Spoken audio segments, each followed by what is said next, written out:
The world can seem upside down at times, which has set me on a journey in search for love, truth, and ultimately personal freedom. I'm on a mission to help people find peace and healing so that each of us as individuals and ultimately the collective can be free from whatever keeps us stuck and skews our view of just how beautiful this life can be. Welcome to the Mack Show.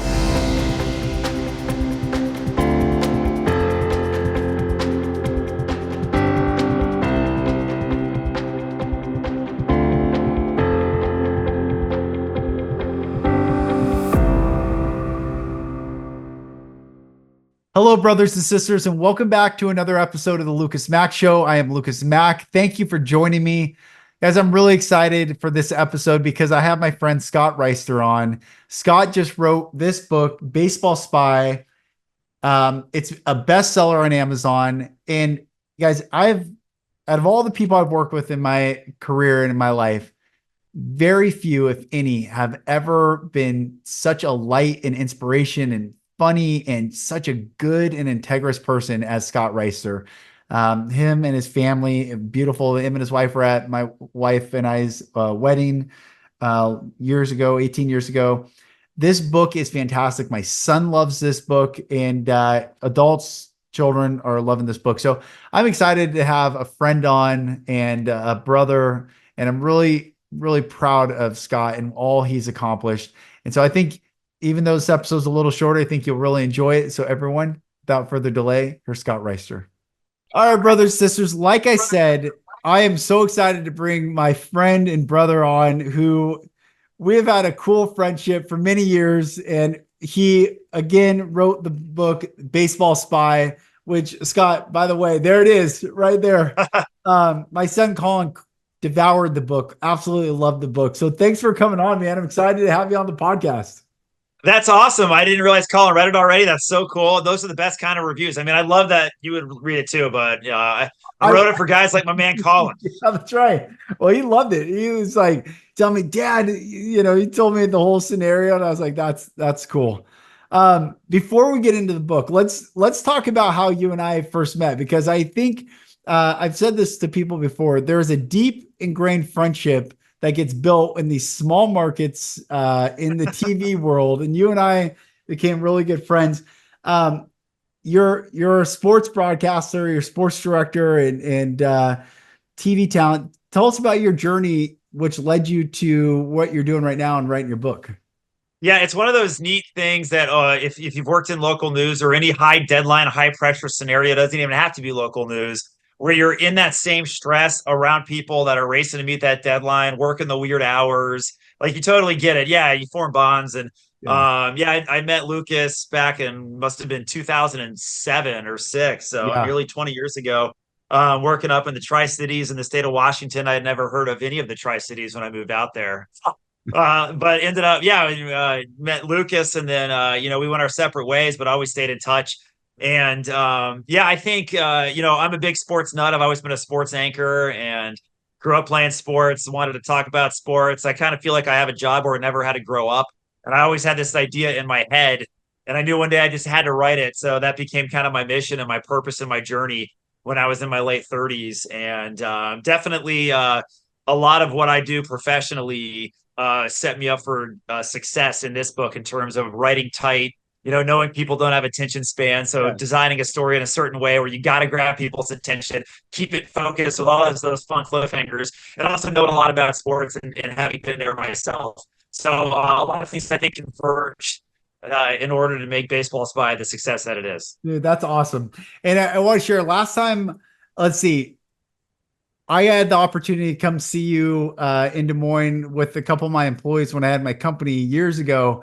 And you did the beautiful job of anchoring the show with a jacket and shirt, but you were wearing shorts below the camera, which is like the perfect thing that people want to know what goes on behind the scenes or below the scenes. And I just appreciate how you've always rolled and One of the saddest things that happened to me recently in my professional career as a broadcaster is they had me do a shot at the wall. So it was like a full body shot. So I Oh, did have to start wearing pants. I had to wear the whole suit, not just the top, not just the top. So summer day, I can't get away with shorts behind the anchor desk anymore. So, that's a but bummer. you know what? It's all good. If I got to put on a pair of pants each day to talk sports, I'm willing to pay that price, That's Lucas. awesome. I love it. I love it. And you are a good athlete. I remember we used to play basketball on Saturdays and you were a good hooper. So you must have been good playing baseball too. I know you're a good athlete. Has I sports, mean, yeah, talk yeah, about it. I like to think of myself that way, and it's flattering that you said that. I always knew I could hit the ball and run, but full disclosure, I did not play high school baseball. One of my big regrets, I wish I would have, but Hmm. in Little League at least, everybody has that level of confidence that, if you're up to bat, you can hit the ball, and everyone knows what it's like to get that hit, knows what it's like to be on a team and interact with your teammates. And I definitely drew on all those experiences to make the book feel really real. Hmm. All the interactions and what it feels like just to grip the bat, and of course, with the added dimension in this book that if the main character doesn't get the hit, then everybody blows up and dies. So that's just the one little twist outside of it to the realism factor. It's weird because that's the same pressure my dad put on me when I was playing baseball. He said, you better, or people will die. I was like, geez, that's a lot of pressure. But you made Yes. it make sense. You made it make sense. And that was my goal. So, like, here's the tagline: on this diamond, the final out could cost you everything. And that was the Mm. idea I had in my head ever since I was, maybe 10, 11, 12 years old when I first had this thought when I was up to bat, like all this pressure. What if it really was life or death? And then I would do it when I Mm. was bored also. Like, if you're up to bat in the second inning and no one's on base and I don't know, whatever, it's like, how do I really focus? Like, okay, I'm going to pretend that if I don't get this hit, everybody dies. And that idea literally never left me. And Mm. throughout my life, I've always sort of like dabbled in writing a book, and like that's the book I got to write. And it's such a bizarre set of circumstances that I came up with to make that actually make sense. So I really finally set out to figure out how to write the book and do it the right way, so to speak, in terms of all the research and the training I did myself and I got from others in order to make it work. Amazing. Amazing, brother. I'm so proud of you. It's awesome. I mean, um, my son, Colin will read a lot of books and rarely will he be excited to tell me about it. And he was really excited to tell me about the premise, thought it was so cool. He just finished his baseball season this year. So fresh off that season and into this book, he was pumped about it. He didn't spoil it for you, did he? Did he tell you who the bad guy was? He told me a little bit about it, but I was like, all right, I heard, I got the gist. I read the back of it, but no, I don't know who the bad guy is. I know there are some good guys that maybe look like bad guys at the beginning or something, but tell me, so this, I mean, Scott, this You want is, the elevator pitch? Should we do the elevator pitch? So people want to know please. what the okay. All right, I'll give you the elevator pitch. So Okay. this is what Colin couldn't put down. And also, they like the kids all around. I'm getting texts from people that I haven't talked to in so long. It's been so fun. So the story I came up with to make the whole concept work was this sort of just grew from all of the outlining I did. So Zane Mitchell, he's 14. They're living in DC. His mom moves around a lot because she works for this cybersecurity unit for the government, and she's an analyst. And so his mom and him have a fight. She's not at the game. His dad, by the way, died in a car accident years earlier. So he's having a hard time. And his mom doesn't show up at his game. He's really upset. He comes home and he's like, getting start yelling at his mom. But instead, there's this federal agent waiting at his door saying, dude, we just found out that somebody on your team, and we don't know who it is actually a deadly cyber spy that's Hmm. undercover, posing as a little leaguer, and they planted a device on your field that's hacking into a nearby government database. And if they're successful, it's going to expose the list of every single undercover agent that we have out there, and they're all going to die.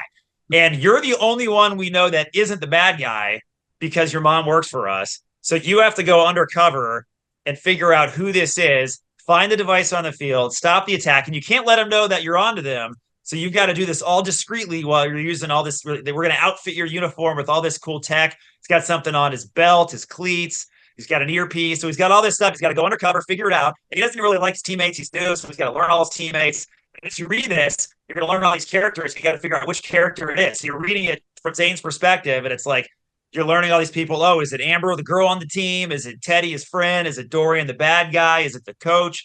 So you got to go through all this thing, and then ultimately, what I was able to do from all the outlining and learning about story structure is I keep on twisting the stakes twisting, making it, more and more stressful, raising the stakes until finally he's got to keep winning in order to survive. And then there's this giant twist at the end, and it sets up this great scene at the end.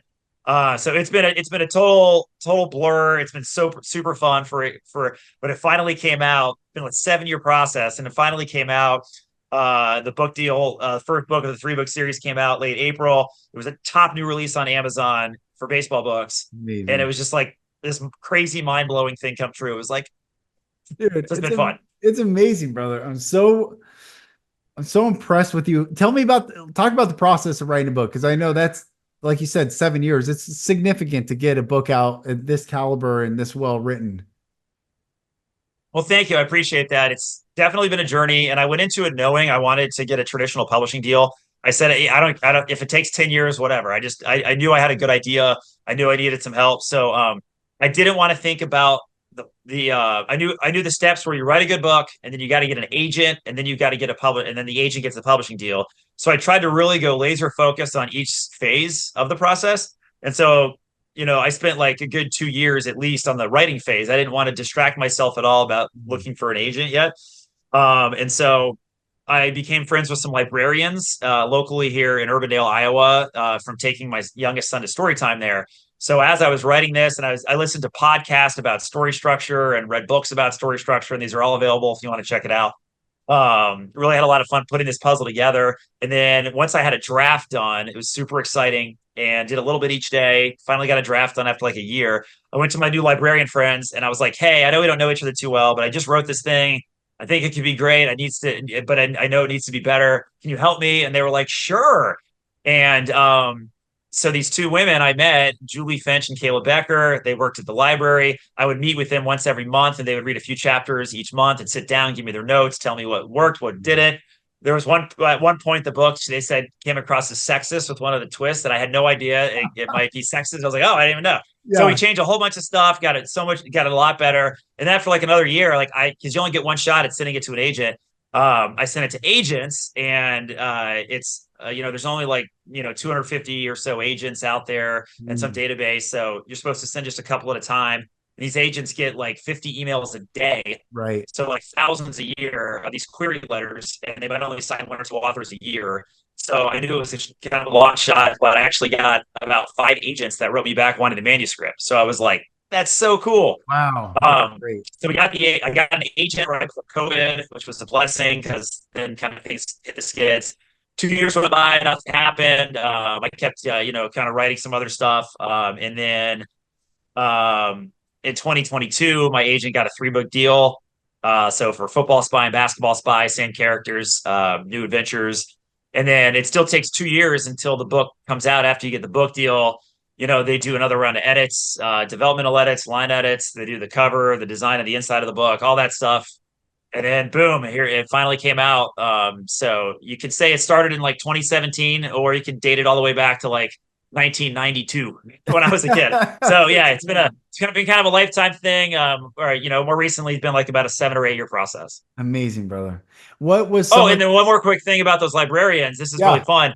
So it's been such a collective journey, because like whenever there was a big breakthrough, like an agent wrote me back, or I got an agent, or we got the book deal, they were so excited. And so when I finally got this hard copy of the book, and I signed it for him, I wrote I named 2 characters of the book after these librarians. There's Oh, Agent Finch and Agent Becker, their last names.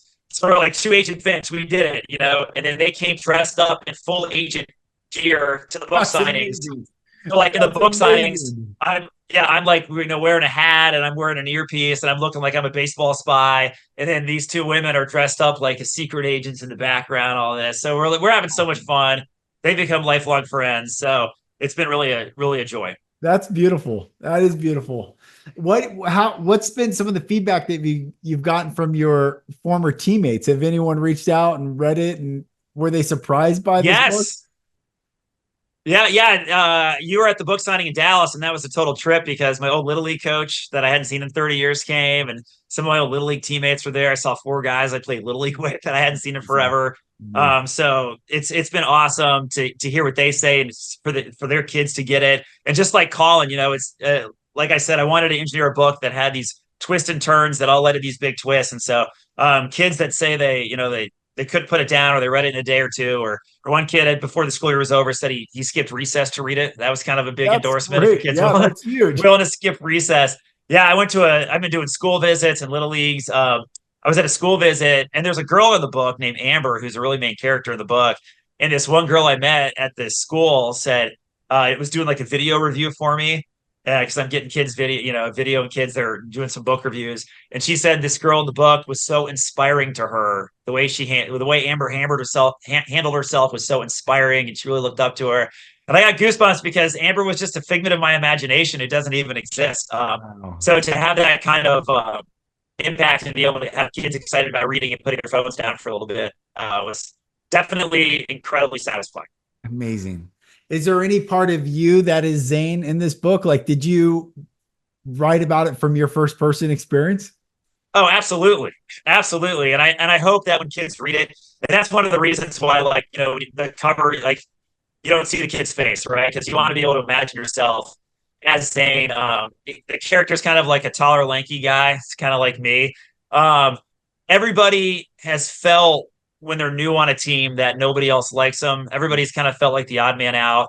And one of the big themes of this book is acceptance. And he starts out at the beginning of the book, not sure he doesn't like his new home. He doesn't like his team. He's mad at his mom. He doesn't feel like he has any friends. And by the end of the book, through all these exciting, fun turns that happen, he forms friendships with his teammates. He forms these bonds, and he feels like he absolutely belongs. So it's just the perspective of going through that own journey. I think really emotionally connects with a lot of people, and one of the reasons why the book's been successful as well. Amazing. What if some of your colleagues at the station said, and were they surprised? Did they know you were writing the book? Yeah, I didn't want to tell anybody. I kept this completely under wraps. I think I had mentioned this to you like maybe 4 or 5 years ago on the phone. But there are very few people outside my immediate family that knew I was doing this because the process could have taken 10 years. And I didn't want to tell people, oh, I've got this book. Even when I got the book deal, I wasn't willing to like announce it publicly or anything because I just didn't want to take a chance that I was going to announce something and then it not happen. So I literally waited until I had the book, not even just the book deal, but I was like maybe like 2 or 3 weeks after my launch date when I was actually holding a book. And then I finally was like, all right, I'm going to announce this. And most of my coworkers and people here had no idea. So it was kind of a fun surprise. And especially now to see how big it's got. It's been really cool. Yeah, that's so great. That's so great. Covering sports and then writing a sports book, do you feel like beyond this 3-book deal, is this something that you want to continue writing books about sports, or do you want to broaden out your writing? Because you're a good writer. Well, thank you. I appreciate it, Lucas. I got to tell you, my COVID book, like writers say they had a COVID book. So Sammy said one time in the car when he was little, he asked me a question. Dad, who was alive in the olden days? Presidents and dinosaurs? So in his mind, like the olden days, like Little House on the Prairie day. I don't know what he meant by that, but like there were just presidents and dinosaurs running around. So I thought it was a really cute comment. And I was like, oh my God, I got to write that book.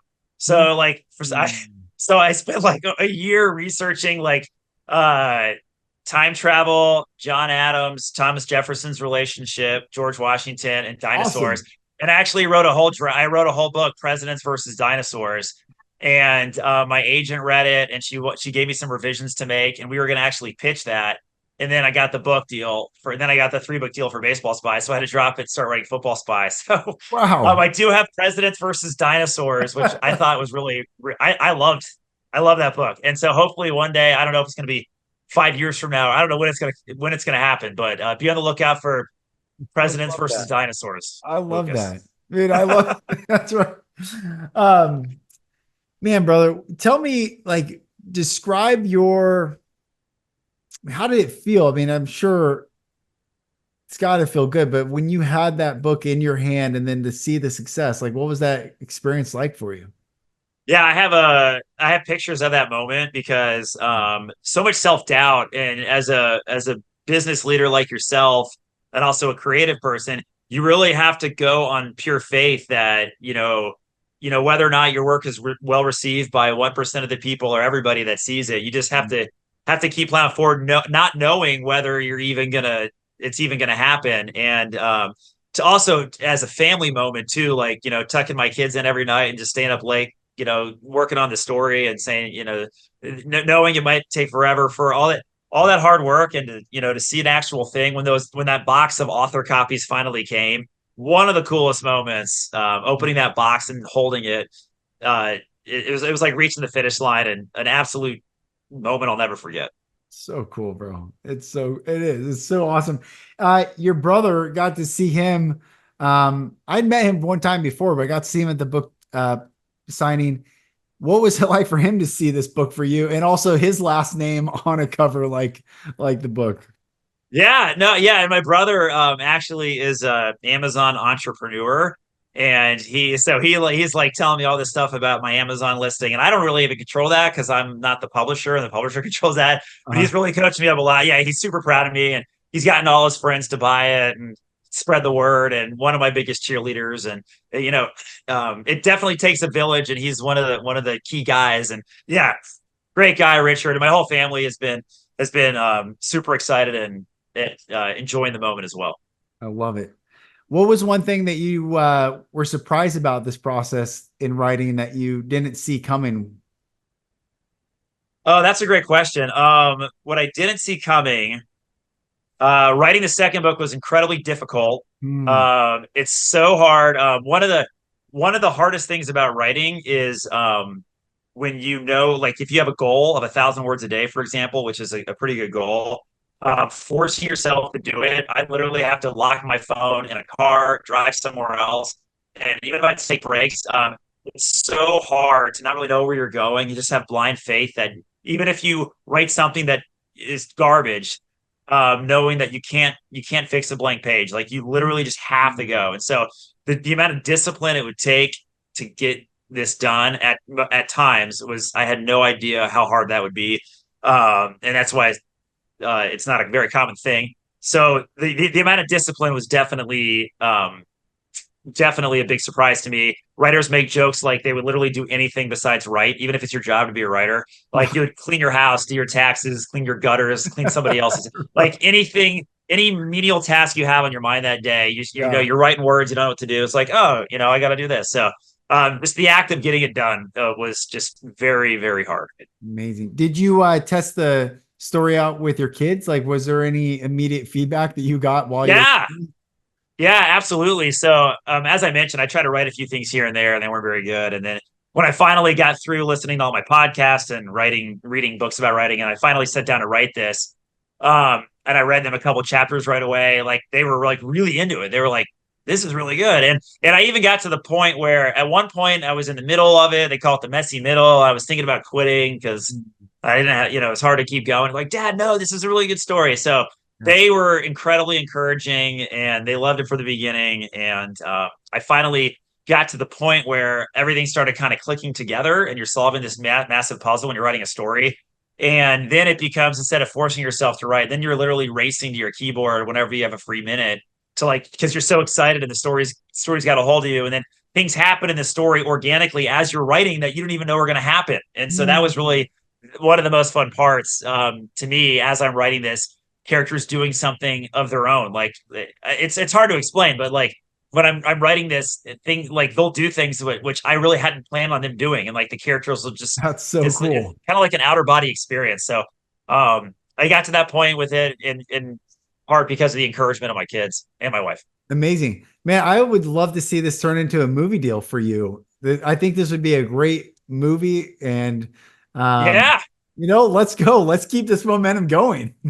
absolutely, man. And people that read it, and I'm excited for you to read it too. And ask Colin about it. Everybody that reads it says the exact same thing. They're like, "This would be the best movie ever." Yeah. Sports and spies and explosions and twists and turns, and Yeah. so that's the goal. It's only been out for 9 weeks, and Amazing. yeah, it's still got a really high ranking. And so right now they're shopping the rights for the audiobook, and we just got to get the right connections for the movie people. So if you or anyone listening to this knows the right connections to give to, so some of the agency's working on right now. You got it, brother. You got it. Um, it's so fascinating.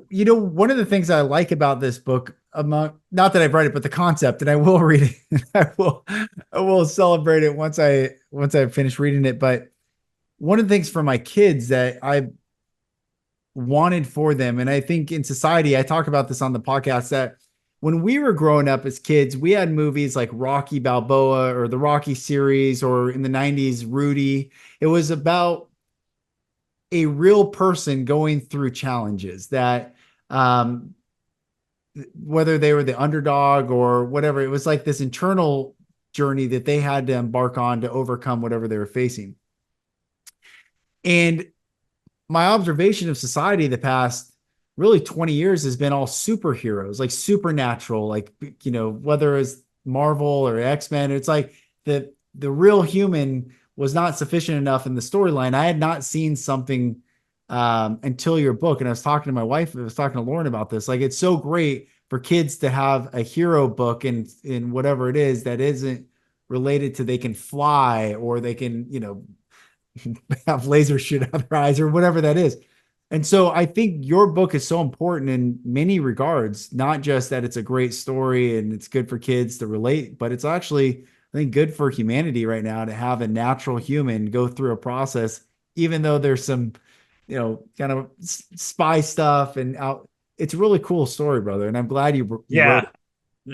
No, you always have the power to say it so well, Lucas. And you just gave me goosebumps. You're right, because the Hmm. whole thing is you want to emotionally connect with people that pick up whatever it is you're doing. And so if as fun as it is to imagine you could fly, the reality is most people feel like, they're average or maybe a little above average at Yeah. whatever sport they're doing. And that's why, and so like to be able to relate to someone that, in the first part of the book, he screws up and it makes a really bad mistake in his book, and he feels like people hate him, and his mom's not there, and so like people that are going through stuff that are real people, even though he's not real, but you know what I mean. He's not Yeah. a Yeah. superhero. He's Right. just a regular kid put in extraordinary circumstances, and the real superpower is that he is able to connect with teammates and get help from other people, and that's more real life than in whatever Yeah. superpower story is out there. Yeah, So that's exactly. cool. Yeah, exactly. I'm so glad you see that.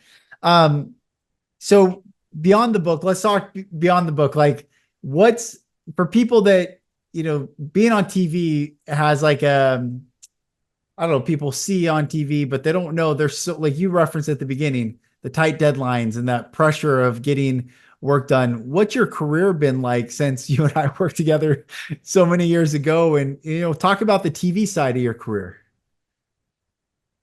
Sure. So I'm the sports anchor for one of the local news stations here in Iowa, and it's been a really great place to live.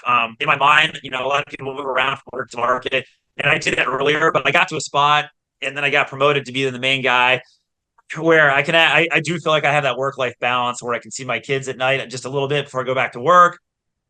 So it's a super fun job. It's there's a lot going on, but it doesn't feel overwhelming. And so it's been fun. It keeps me excited. That's why I've done it for so long. I'm close to Dallas. I can get there today, but Iowa's fun. I do the local news, and that's also helped me in terms of marketing this book because people do recognize my name, especially here in Iowa. So they recognize a name that's been on TV for so long. They're like, oh, I know that guy. And also just the connections that I've made, and tons of different media outlets have wanted to do something on me. So and then just from a technical side, I touched on this earlier. You and I, Lucas, we know how to write tight. If Yeah. we're going to do any kind of business presentation, whether it was on TV or in your job now, if there's something that you can write in 2 sentences, why are you writing 5 sentences? If Right. this sentence can be 6 words, why are you writing 10 words? So I really went through this draft at least 50 to 100 times since I can tell you every word of this book. But I mean, I did not, I'm well aware that kids aren't going to read. Most kids don't even want to read at all. And so Right. I wanted to use fun, exciting, colorful language. But if I didn't have to put an adjective in there or an extra thing, like I just get right to the point. So I love it. grabbing people creatively and getting right to the point and not waiting at all for the action to start was all lessons I learned from TV. Yeah. And I think why people are so excited to read it. Amazing. That is such the writing process. It's interesting now because I've been in leaving TV, starting my own creative and branding agency, and having copywriters come from either they're usually like long form, and I'm always working with people to cut that copy. If I to the station we met at, they always said cut out the fat. That's what I heard anyway, and I must have had some really overweight stories because I heard it a lot. But I also, the station that I went to after we worked together, news director said, if in doubt, leave it out. And I have Right. always applied that. Even writing, like if it doesn't flow. And so I appreciate, and I know readers are going to appreciate, it doesn't matter. I mean, I'm looking forward to reading this. My son enjoys it. And I think that's the cool thing is, even if you're an adult, everyone watching and listening to this podcast, this book is good, I think, for our soul to get back to the innocence and the youth and like how fun it is. This is a fun book. I mean, when I saw Colin light up and like, Dad did this, and I'm like, wow. Scott, he reads books all the time. He doesn't tell me anything about books he reads like with that level of excitement. So I'm excited to get into it. Yeah, that's awesome. Go Colin. Yeah. And Yeah. I'm hearing from kids, and like it's fun to hear kids that I know, but also when total strangers come up to me at the grocery store or at school visits or book signings and they say those things. It is the coolest feeling ever. So that when I could do that for them is great. And I hope, yeah, football spice coming out next year. So I'm hoping to duplicate the magic. So and here's the fun part about this, Lucas. The book totally resolves itself, but there was a pretty awesome twist at the very, very end. And like literally the last sentence of the book, you're going to be like, no way. And then you're going to know exactly what Football Spy is about. So Love I'm it. excited for you. So once you read that, I need you to, I need a text or a call from you, You Lucas. got it. You got it, brother. You got it, man. I'm so thankful to have you on, and I love you. You know that you're a brother and your family. I'm really proud of you, Scott. I mean, not that you need to hear that from me, but like I said, this is really special. And the fact that you're talking about just the average everyday kid that can see themselves in every person in this story and to do something extraordinary, it's inspiring. And I appreciate you, man. Really. Awesome. Well, I've always loved your positivity, and I feel like that's why we connect, man. So just keep smiling and keep being positive, and hopefully everyone can take a page from the book of Lucas Mack in that I regard. love it. I appreciate it. And last thing before I let you go is, where can people find you, follow you, and connect with you? I appreciate that. I would have totally forgot. So yeah, you can get this book anywhere. Amazon.com, BarnesandNoble.com. If you live in Dallas, it's at the Barnes and Noble there in Richardson as well. It's not at every single Barnes and Noble location, but it's at a lot. I have an author page on Facebook, Scott Reister author page. I have an Instagram account that my daughter needs to teach me how to use, but she's not always willing to do that based on her own social schedule. So yeah, Facebook's the best, Amazon. And if you do have the book, reviews help a ton. So anyone that's bought it, I'm trying to get my reviews up so they can keep the listing up there. So yeah, I really appreciate everyone for taking the time to listen, and much love. Awesome. Awesome, brother. Well, I appreciate you, and everyone. I'll make sure to put all those links in the show notes. So go buy the book, follow Scott, and support this good brother. Brother Scott, thank you again for coming on. Everyone, like I said, go get this book, Baseball Spy, on Amazon. The byline is, on this diamond, the final out could cost you everything. It's a great premise, and congrats, Scott, again on having the 3-book deal. I'm excited for the others that are coming out.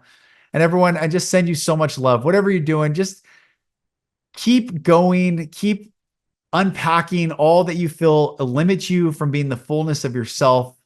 Step into your power. Know that everything is working out for the good, everything. And there's nothing to be afraid of as long as you keep doing the inner work and stepping in to your calling. Thank you for watching this episode. I am Lucas Mack. This is the Lucas Mack Show, and I will talk to you on the next episode. Thank you for listening. If you're struggling to break free and need support, go to my website at lucasmack.com. There you'll find resources like videos and ebooks, and also information on how to work with me for coaching. Thank you again, and I'll talk to you soon.